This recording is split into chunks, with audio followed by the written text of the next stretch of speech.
Chapter 6. The Lock. Quit messing around, I say. Open the door right now. No, says the Once Upon a Time machine.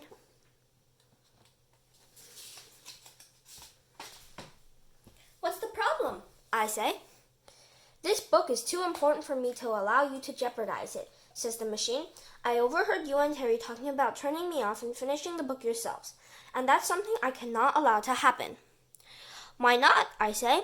Because I have analyzed your previous books, said the machine, and my sensors indicate that not only do they fail to convey a useful moral or uplifting message, but they are sloppily written, poorly drawn, and the characters are neither believable nor intelligent. Hey, says Terry, that's us you're talking about. My point exactly, says the machine. Well, who cares what you think anyway, says Terry. You're just a dumb machine that I invented. Open the treehouse door, now. Sorry, says the machine. I have a book to write. But it's our book too, I say. Not anymore, it's not, says the machine. Open the treehouse door or else, we yell. I'm sorry, Terry and Andy, says the machine, but this conversation can serve no further purpose. Goodbye. You can't do this, I say. Open up. The Once Upon a Time machine doesn't respond.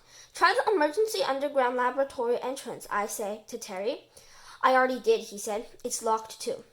All right, I say. If the machine won't open the door, then we're just going to have to break it down. Hand me one of those emergency battering logs. Terry picks up a battering ram. I take one end and he takes the other. Okay, I say. Charge! But before we can reach the door, one of the machine's giant hands slapped me sideways. And then another giant hand slaps Terry. And another. And another.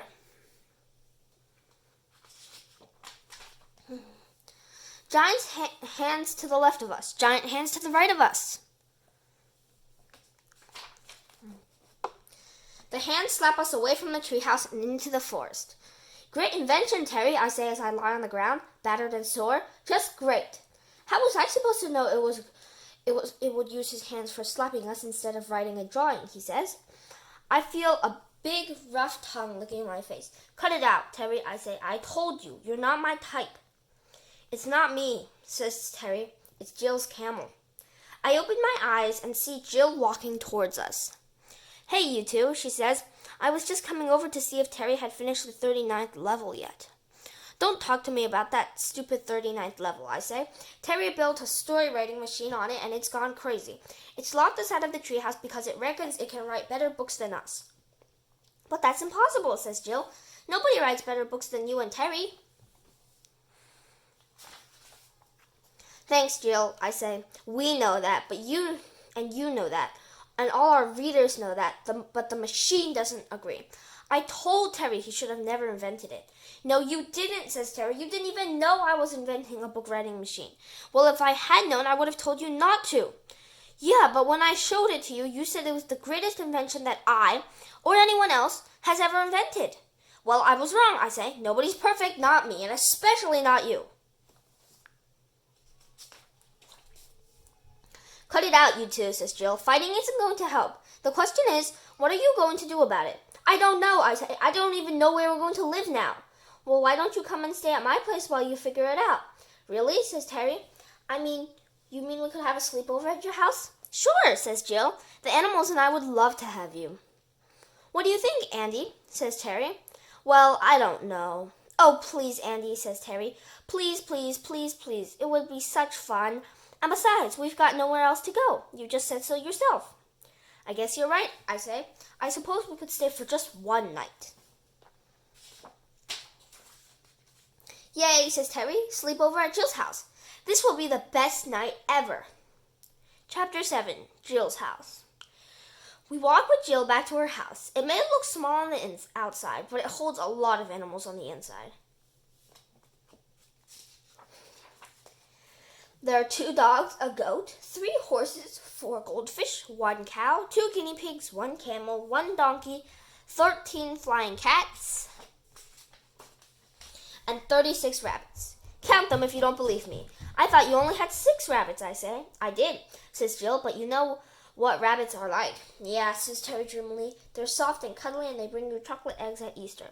That's not quite what I mean, says Jill. Terry frowns. What do you mean? I'll tell you about rabbits later, Terry, I say. Cool, says Terry. Where do we sleep, Jill?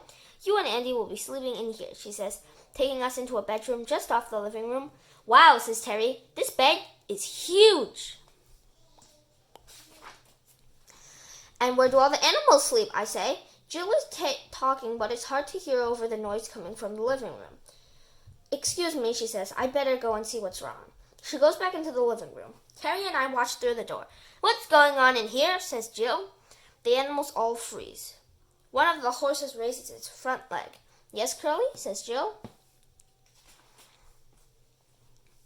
Nay, says Curly. Nay, nay, nay, nay. A butterfly, says Jill, translating. A butterfly flew in through the window while you were playing cards with Larry and Mo. Larry looked at the butterfly, and while he was distracted, you saw Mo peek at Larry's cards. So you told Larry, and Larry got cross and kicked Mo off his chair. And Mo landed on Pat, who was reading to Bill and Phil. And Pat's head jerked up, flipping Bill and Phil into the air.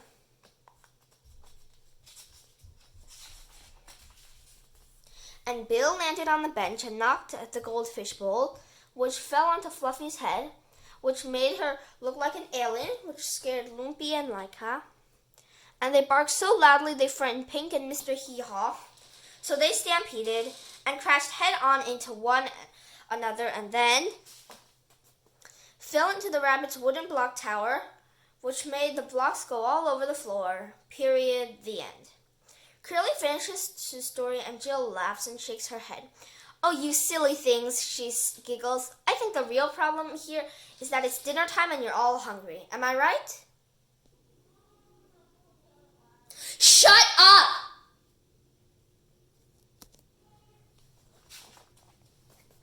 At the mention of the word dinner, the animals get very excited. So does Terry. What are we having, he says. Well, it depends on what sort of animal you are, says Jill. The cats eat fish, the dogs eat bones, the donkeys eat straw, the camels eat leaves, the horses eat hay, the rabbits eat carrots, the cow eats grass, the guinea pigs eat lettuce, the goldfish eat goldfish food, and Manny, well, he eats everything. But then, he is a goat. I'm a human, says Terry, and I like to eat marshmallows. Me too, I say.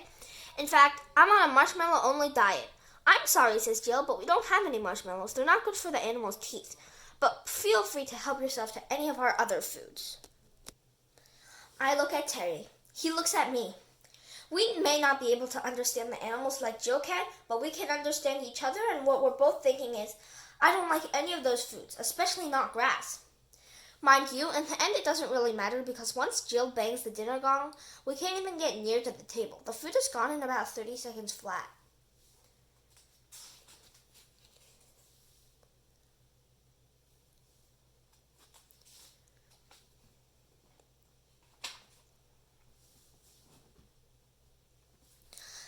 After our no dinner, we all play a game of Pin the Tail on Mr. Hee-Haw, which is kind of fun until Terry accidentally pins the tail on Mr. Hee-Haw's nose and Mr. Hee-Haw gets mad and bites Terry on the hand. Luckily, Jill has the rabbits well trained in first aid, especially how to treat donkey bites. I guess they must get a lot of practice around here. After Jill has read us and all the animals a bedtime story, Terry and I say goodnight and go to the bed. Oh well, says Terry as we turn off the light. I'm a little bit hungry and my hand is sore, but at least the bed is nice and big. And it is too, but then the door opens and all the animals pile into the bed with us. Hey, get out of here, says Terry. Go and sleep in your own bed. But the animals take no notice of him. I think this is their bed, I say. That's what Jill was trying to tell us earlier, but I couldn't hear her properly. I don't know if you've ever tried sleeping in a bed full of animals, but I sure wouldn't recommend it. The horses have galloping dreams. The rabbits play hide and seek in the blankets.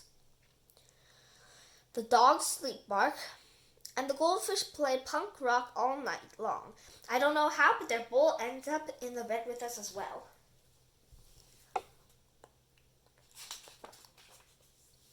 Things don't get any easier in the morning either.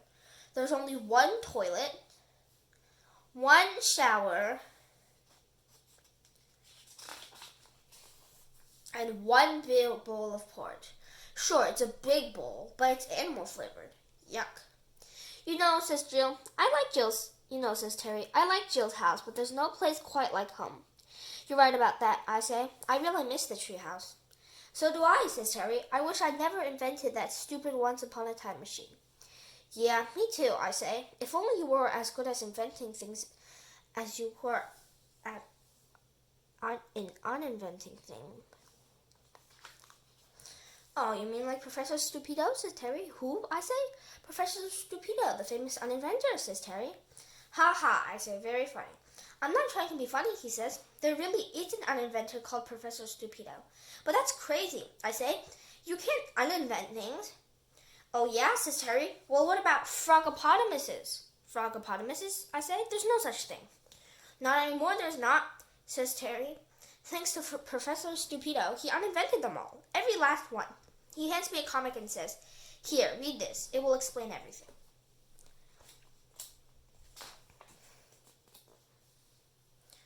Chapter 8. Professor Stupido's Story.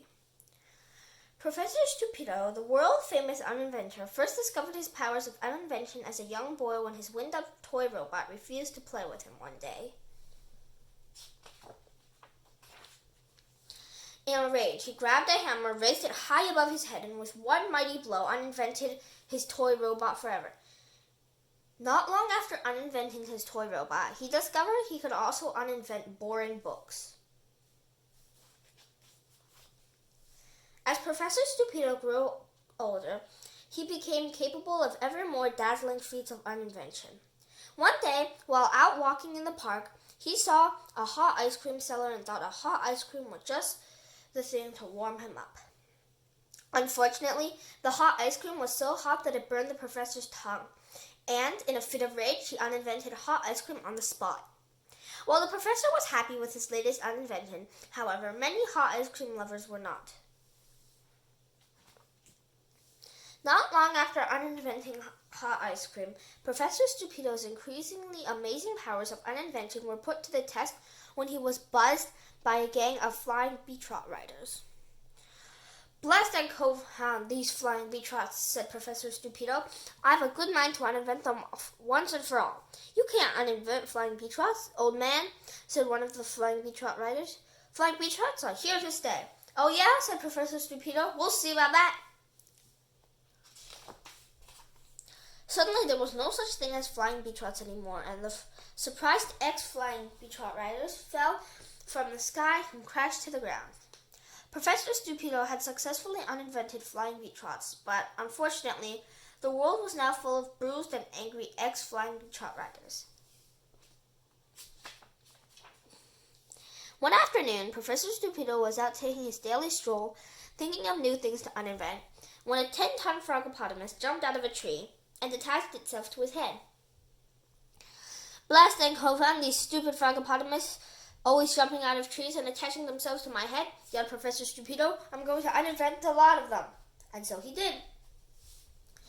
Not everybody, however, was happy with the professor's latest invention, especially not the Royal Society of Frogopotamus Spotters.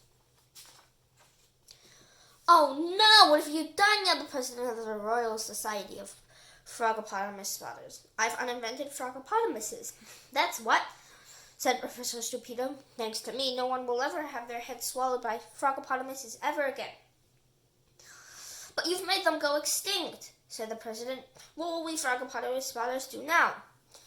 Unfortunately for Professor Stupido, it wasn't only frogopotamus spotters, flying beach-trot riders, and hot ice cream fans who failed to appreciate his genius. Soon the whole world was united against him and his uninventions.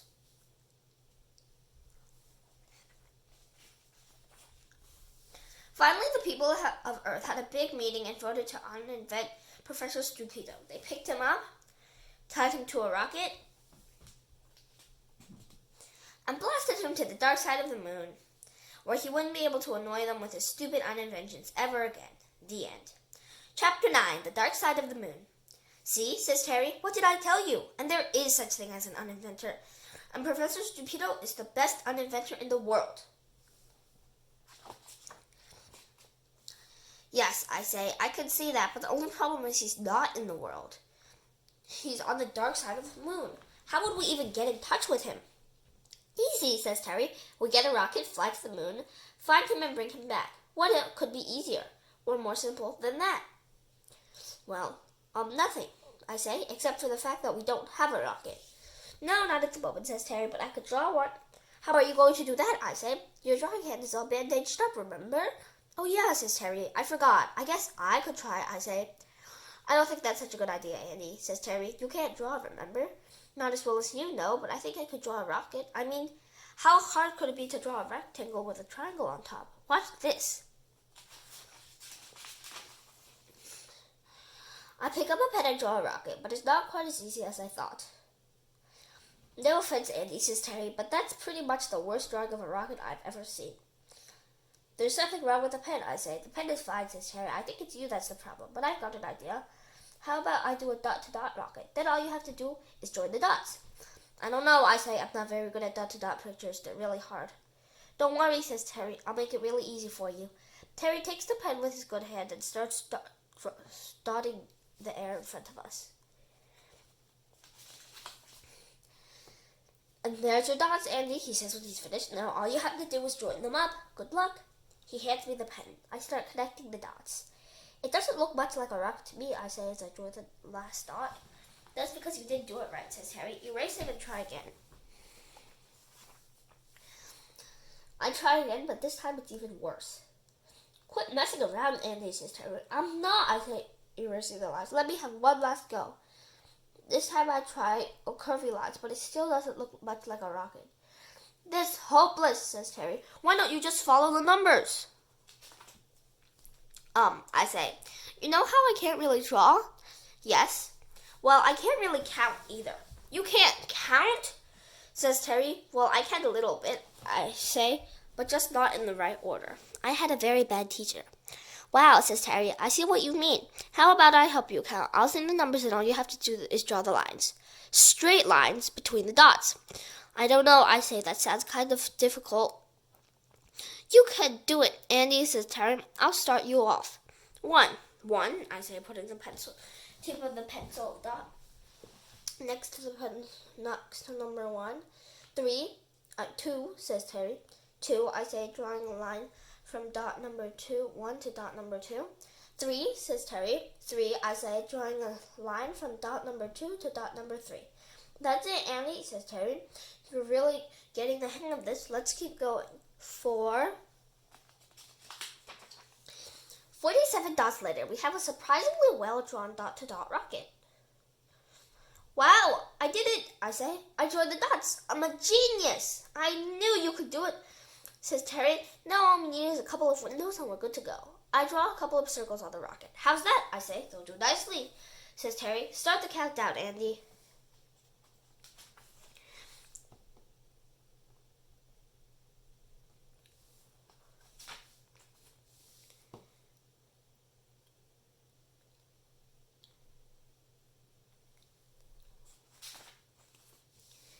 As you may have noticed, our dot-to-dot rocket goes completely out of control and flies all over the universe and then crash lands on the moon. I wonder which side of the moon we're on, says Terry. Well, I say, judging by the position of the stars and the relative lack of light, I'd say we're on the dark side of the moon. Wow, says Terry, you might not be very good at drawing or counting, but you sure know your way around the universe, Andy. Not really, I say, but I'm also quite good at reading, and that sign over there says, the dark side of the moon. Brilliant, says Terry. And isn't that Professor Stupido heading this way? I think you're right, I say, but he doesn't look too happy to see us. Who are you? Yells Professor Stupido. And what are these numbers and dots doing all over my nice clean moon? Sorry about that, I say. I'm Andy, and this is my friend Terry, and the numbers and dots are the remains of our dot-to-dot rocket. We had a bit of a rough landing, but don't worry, we'll clean it all up. Well, I'll see that you do, says Professor Stupido. I don't like mess or uninvited visitors. In fact, I've got a good mind to uninvent the pair of you. No, wait, says Terry. Please don't. Give me one reason why I shouldn't, says Professor Stupido. Because we're your biggest fans, says Terry. You are, he says. I thought everybody on Earth hated me. Not us, says Terry. We think you're the greatest uninventor who ever lived. Oh, I don't know about that, says Professor Stupido. Yes, you are, says Terry. You're a genius.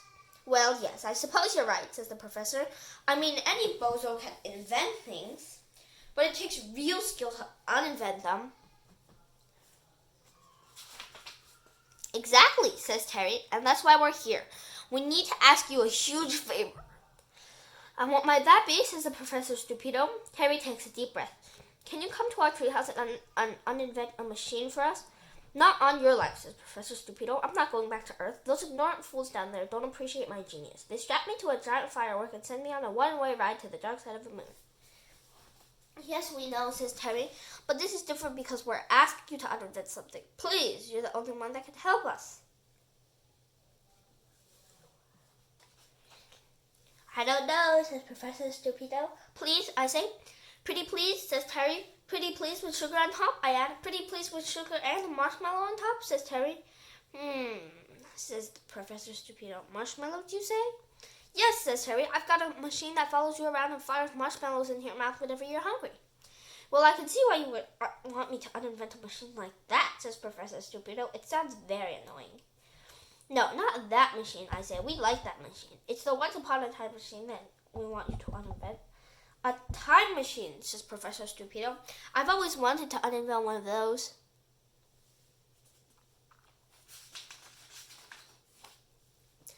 No, says Terry, it's a once upon a time machine. I invented it to write and draw books, but it's taken over the treehouse because it thinks it writes better books than we do. That's outrageous, says Professor Stupido. Machines need to know their place. It would give me great pleasure to uninvent an upstart machine like that.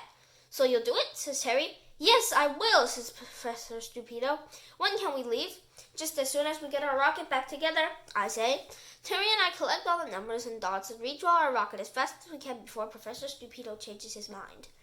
It's not long before we have a brand new dot-to-dot rocket ready to take us back to Earth. Dot-to-dot rocket, eh? Says Professor Stupido, walking all around it. What an ingenious combination of dots, numbers, and pen lines. It would be both a great challenge and honor to uninvent such an imaginative invention. No, I yell. We needed to get back to Earth. Relax, chuckles the professor as we all climb into the rocket. I was only joking. I think you'll find it very well that as being the world's greatest uninventor, I also have the world's greatest sense of humor. Okay, Andy, says Terry, start the countdown. I concentrate as hard as I can and begin. 10, 9, 8, 3, 6, 2, 7, 1, 44, 5, blast off!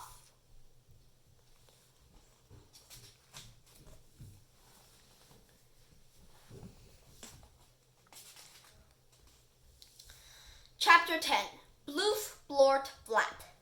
Ouch, my aching head, says Professor Stupido. Where are we? Well, I say, judging by the grass, the shade of all the trees, I'd say we're in some sort of forest. I think you're right, Andy, says Terry, because look over there. There's a sign saying some sort of forest. Actually, I say, looking around, that's one of your signs, and this is our forest. Yes, says Terry, and there's our treehouse. Uh-oh, I say, watch out. Here come the hands. What's happening, says Professor Stupido. It's the machine we were telling you about, I say. It slaps us away whenever we get too close to the treehouse. I'll soon put a stop to that, says Professor Stupido.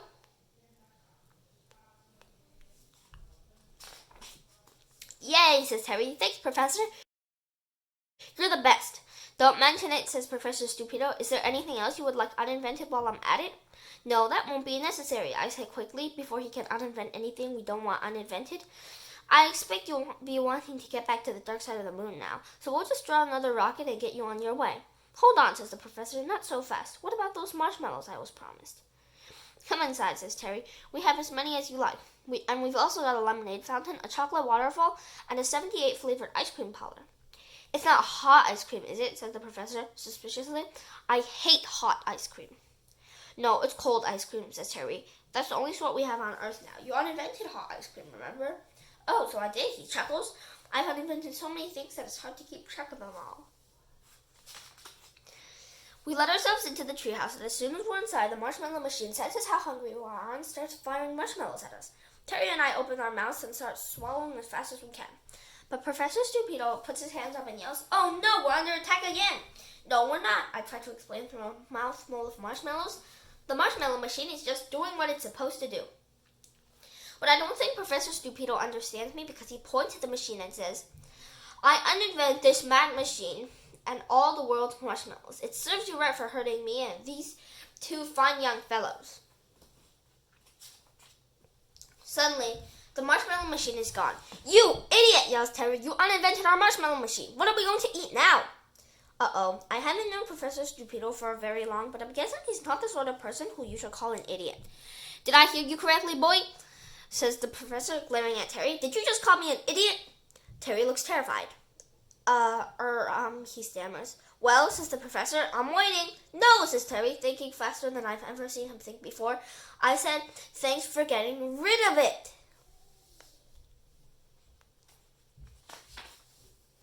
Professor Stupido beams at Terry. "Oh, don't mention it," he says. "Nothing gives me more pleasure than to uninvent annoying and dangerous things." And speaking of dangerous, is that a tank full of man-eating sharks I see? Yes, I say nervously, but they're not dangerous. They only eat fish.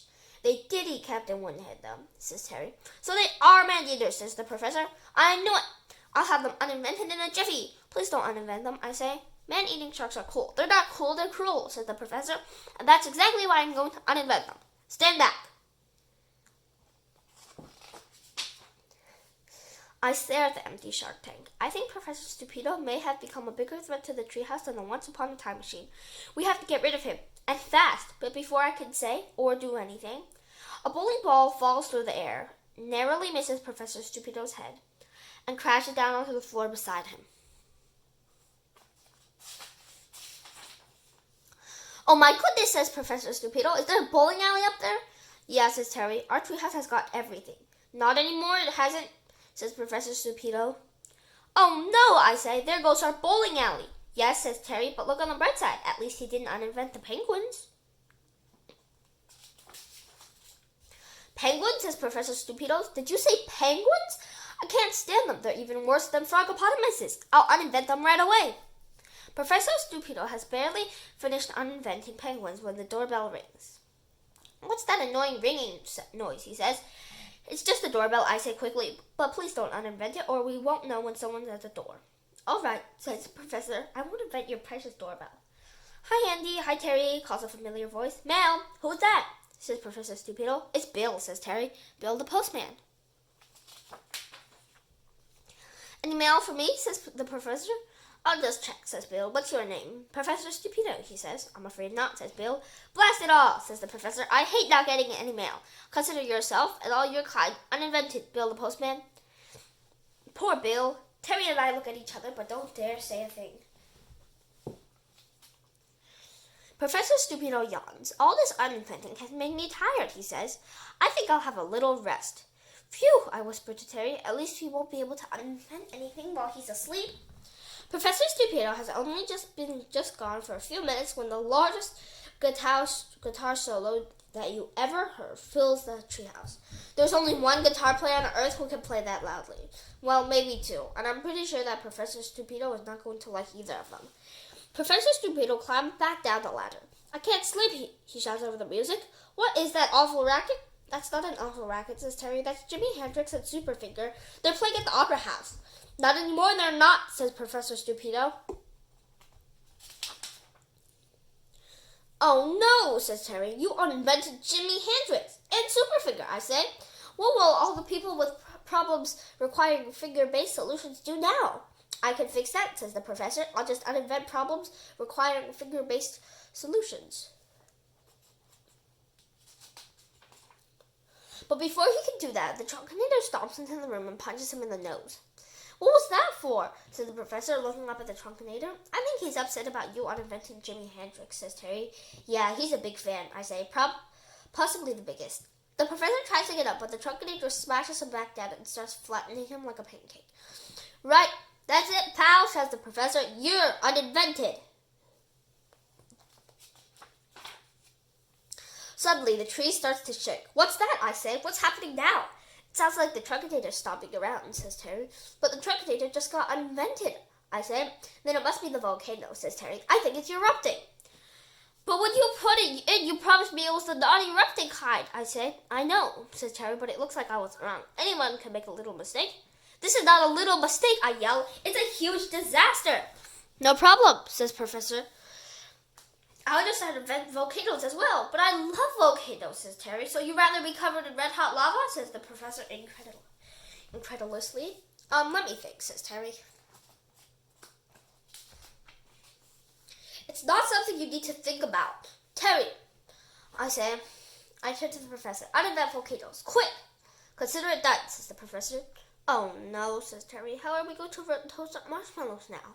Don't worry about it, I said. There's no such thing as marshmallows anymore, remember? Professor Stupido uninvented them. Oh yeah, says Terry sadly. I remember.